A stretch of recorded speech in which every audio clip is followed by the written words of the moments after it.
Boom. How to practice in 2 sentences.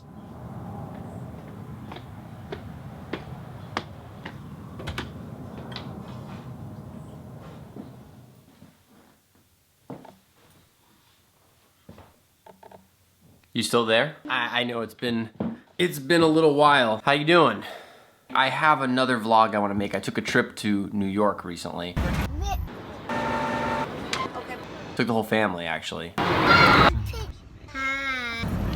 And while I was there, I got my saxophone repaired, the SBA. It wasn't really broken, but then again, once I took it in, I guess it kind of was. I took it to see a guy named John Ledbetter who totally hooked it up. Essentially, there's a certain... And it's feeling much better now, so I'm continuing my, for me personally, the verdict is still out on it, but it's feeling better now, so I'm gonna continue playing it for a little while. There's this book that I've been reading. It's a huge book. Look at the size of this thing.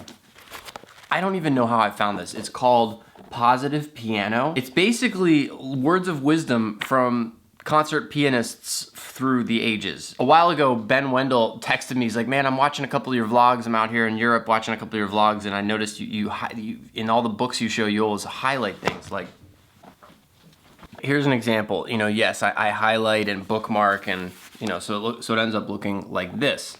Why? He's like, why do you do that? Well, I do it so that when I inevitably go back to that book to revisit it, I want to flip through and just quickly see the parts that first caught my attention. Here's a page that I put a bookmark in, but there's no highlights, so I don't know what was going on here. I'd have to reread both pages. Whereas here, there's a bookmark, and oh, look at that right there, orange highlighting. Go to the spot you perceive to. This is about practicing, about the process of practicing, and there's all these little tidbits from a bunch of concert pianists whose last names I can't pronounce. Go to the spot you perceive to be the most difficult in your piece and proceed to transform it into the easiest.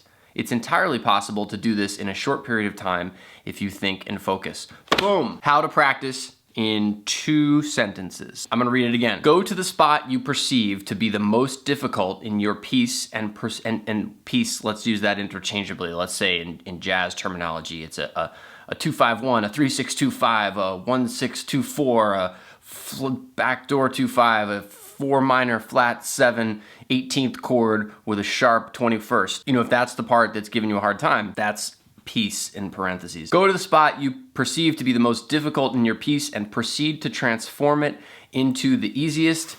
It's entirely possible to do this in a short period of time if you think and focus and maybe play slow. I added the last part. Anyway, speaking of that, I have a rehearsal today, and I have a lot of difficult music to learn. I've checked it out already, but I need to kind of dig into it a little bit more.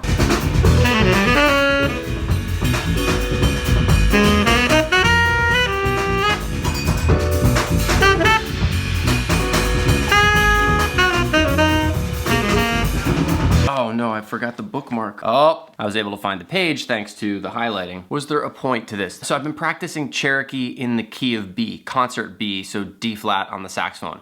Why? Because like a month ago when my buddy Juan was here, we were playing Cherokee in all keys and I sucked in that key. I sucked in a bunch of the keys, so I'm just starting with that one. So what that means is that whenever I come into the studio, like, I don't know, I don't have a specific end date, but I just try to address that song, Cherokee, to just get more comfortable in that key.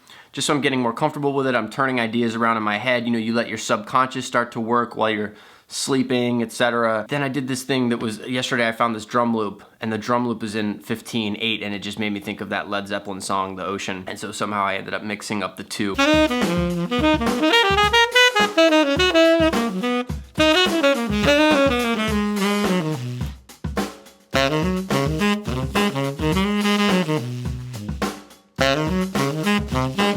Somebody was like, you stole that from Joshua Redman. Sir, that is the very least of things I have stolen from Joshua Redman. Really just like a measure of 4 and a measure of 7, 8. And the way that I think of it is like 1, 2, 3, 4, 1, 2, 3, 4, 1, 2. So you have this boom, boom, boom, boom, boom, boom, boom, boom, boom, boom. And this is found in that Led Zeppelin tune, The Ocean. Boom, doom, dee-ba-doo. Yes, Josh does the actual tune The Ocean on his Trios album. I played that with him at a theater in California a couple of years ago. Santa Barbara, I think. We played that together. It was pretty fun. But the original comment was somebody said, hey, how do you like critique your own playing? I do it all the time. It's one of the reasons, like for instance, my most recent album, Hindsight, it took me 10 years to put that album out. So yes, I critique my own playing quite heavily all the time. Just to give you an example, on this little clip right here for the Cherokee Ocean, very clever. If I went through it kind of a little bit at a time, I can tell you the parts that drive me nuts. Right there, that little ba-da-da, the G sharp, it's like overblown. That bothers me. That's too thin. It's very thin up there. The reed is a little bit soft, but it's just thin. That was a little bit late. That resolution was not as precise as I would like.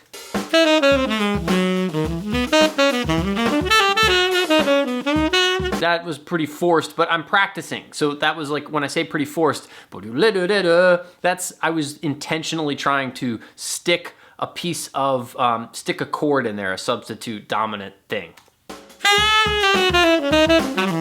A little crack note there.